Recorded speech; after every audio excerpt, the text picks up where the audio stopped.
इस वाले पर आपको भ्रम और अविश्वास नहीं होना चाहिए। तो क्या कहा बता रहा हूँ, जो कि यह विषय चंद्रगिरी में बन चुका था, लेकिन कुछ साधु नहीं थे और कुछ साधक नहीं थे, हल्का वर्ग नहीं था, और यहाँ के जो श्रावक उनको भी अवगत कराना मेरा कर्तव्य है। ये बताया गया इसलिए बोल रहा हूँ। तो 8 फरवरी को चतुर्दश का बड़ा प्रतिक्रम किया आचार्य महाराज श्री जी के साथ हम सभी मुनिराजों ने किया।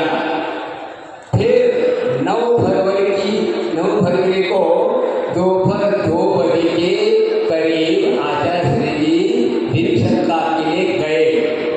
मैंने उनका कमंडल लेकर रखा था। पीछे से पूरी सागर जी और ऋषि सागर जी और एक ढेर सागर जी भी आ गए।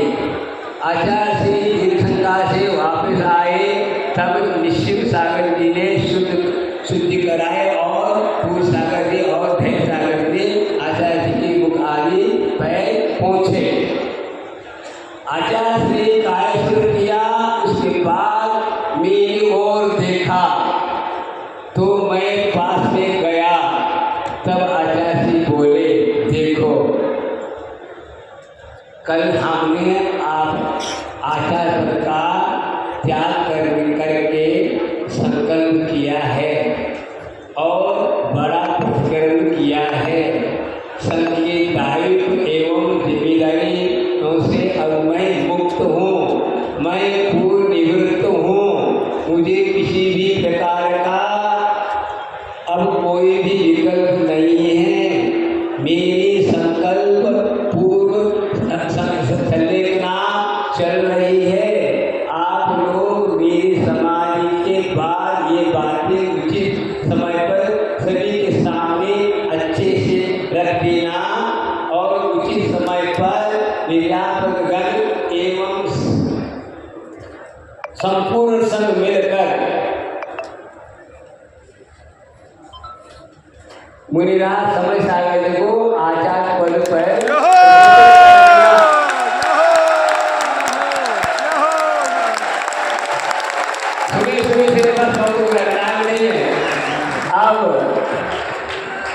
और आप सभी निर्यापक जन अपने संघ को विकसित विस्तार संघ का करना, पल्लवित करना, अर्थात दीक्षा शिक्षा और देकर संघ को विस्तार करे, धर्म की प्रभावना करो, मेरा आशीर्वाद है।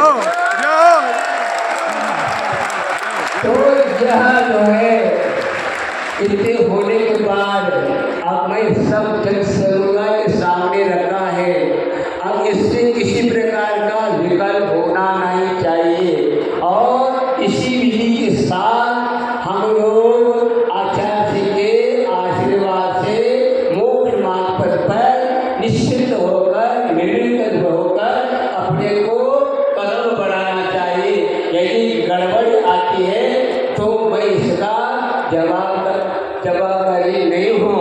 और मैं तो इस विषय में और मैं कहना चाहता हूँ, सब कुछ अवगत हो जाए। कुछ लोगों को अवगत है और कहना चाहता हूँ, मुझे बीनावाड़ा में पंचकल्याण के दौरान में कल्याण के दिन में मुझे निर्यापक पद का उन्होंने दिया, लेकिन मैंने आचार्य जी को सभा के बीच में बोला, मुझे जरूरत नहीं है, इसलिए आप एक ही निर्यापक पर्याप्त है। लेकिन क्या कहा आचार्य ने, मुझे मालूम है, अब आज अंदर जाओ, काम अपने करो, मैं अपने काम करता हूँ। लेकिन मैं ये बात ये कहना चाहता हूँ कि मैं क्षुल्लक अवस्था से इस संघ से जुड़ा हूँ। मुझे 49 साल हो गए संघ में रहते हुए, और आचार्य महाराज के साथ जो उन्होंने कहा वह कार्य करना मेरा कर्तव्य समझकर किया। कर्ता बनकर के कभी नहीं किया। कर्ता बनने वाला आचार्य के सामने रह नहीं सकता।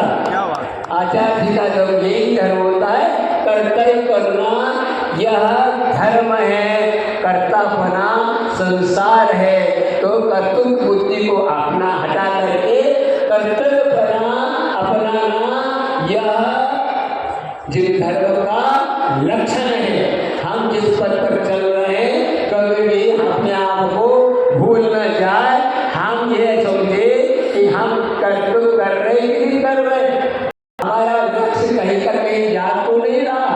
हमने तो आचार्य जी को हमारा सौभाग्य मेरा हम में 15 मेरे लोग पुण्यार्जन करने का अवसर अपने ऐसे बढ़ करके अब मुझे कोई गलती नहीं है। मैं तो सोच रहा हूँ मुझे भले ही आता शिक्षा दीक्षा जो मैं कहा, जिस वक्त में चंद्रवास कर रहा था उस वक्त 3 ब्रह्मचारियों को भेजा। आचार्य महाराज मेरा ये कार्य नहीं है, अभी तो करते सागर को पहुंचा दीजिए। तब आचार्य ने कहा नहीं, आपको भी करना है, संचालित करना है, विस्तारित करना है, आपको भी परोसना है। बताइए अब क्या करूं मैं। इसके बाद 3 को संभाला और उसके बाद शिवपुर में और 6 महाराजों को भेजा। मेरे साथ 10 चिल्लर भी है। सब उनके कहे अनुसार मैंने जो कोर्स दिया है, जो कोर्स दिया वो पूर्ण कराया। इसके साथ ये और बनाना चाहता हूँ, भले ही हम लोग संचालन कर रहे हैं लेकिन उन्होंने एक बात सबको दिया है, 27 नियमावली। 27 नियमावली को जो पालन करता है वही 28 गुणों को प्राप्त कर सकता है। और इसको इसमें कमी लगेगी इसका जवाब